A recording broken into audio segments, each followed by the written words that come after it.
CPO rank list തീരാൻ 3 മാസം ശേഷിക്കെ 10,235 ഉദ്യോഗാർത്ഥികളെയാണ് സംസ്ഥാനത്ത് ജോലി ലഭിക്കാതെ കാത്തിരിക്കുന്നത്.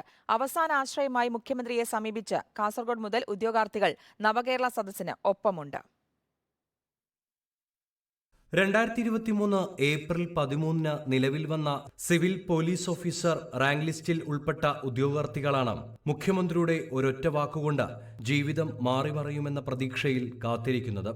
വർഷാവർഷം നിയമനം നടന്നിരുന്ന തസ്തികയിൽ കോവിഡ് കാരണം മുഴുവൻ പരീക്ഷാ നടപടികളും പൂർത്തിയാക്കാൻ 4 വർഷം വേണ്ടിവന്നു. ദീർഘകാല നടപടിക്രമങ്ങളിലൂടെ നിലവിൽ വന്ന റാങ്ക് ലിസ്റ്റിൽ 7 ബറ്റാലിയനുകളിലായി 13,970 റാങ്ക് ലിസ്റ്റിൽ ഉൾപ്പെടുത്തുകയുണ്ടായി.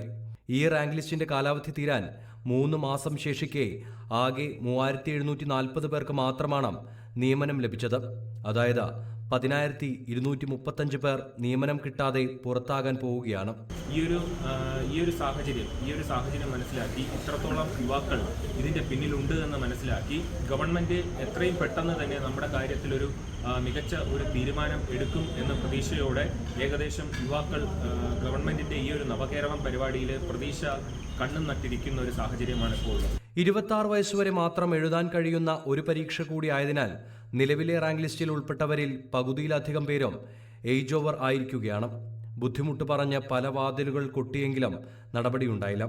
ഇനി അവസാന ആശ്രയം മുഖ്യമന്ത്രി മാത്രമാണെന്നാണ് ഉദ്യോഗാർത്ഥികൾ പറയുന്നത്. അതിനാൽ കാസർഗോഡ് മുതൽ നവകേരള സദസ്സിനൊപ്പമുണ്ട് ഇവർ. തലസ്ഥാനത്ത് നവകേരള സദസ്സ് ഔപചാരികമായി അവസാനിക്കുമ്പോൾ തങ്ങളുടെ പരാതിക്ക് കൂടി പരിഹാരമാകുമെന്ന പ്രതീക്ഷയിലാണ് ഉദ്യോഗാർത്ഥികൾ. റിപ്പോർട്ടർ, തിരുവനന്തപുരം.